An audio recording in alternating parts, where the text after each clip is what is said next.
तुर्की और शाम में तबाहकुन ज़ल्ज़ले से होने वाली अमवात की तादाद 8,000 से तजावुज़ कर गई।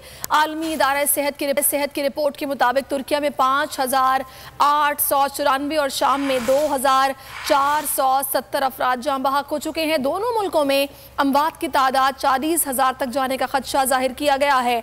पीर को आने वाले 7.8 शिद्दत के ज़ल्ज़ले के बाद 7.6 का एक और ज़ल्ज़ला आया जिसने मज़ीद तबाही फैलाई। खूने नाहक बहुत पी चुकी ये जमीन, अब कोई दिन में ये खून उगलने को है। खत्म हो जाएगी ये तमाशागरी, वक्त पलटेगा रोजे जजा की तरह। ये जो पेशावर में ताजा लहू है बहा, एक क़यामत करेगा फलक पर बपा।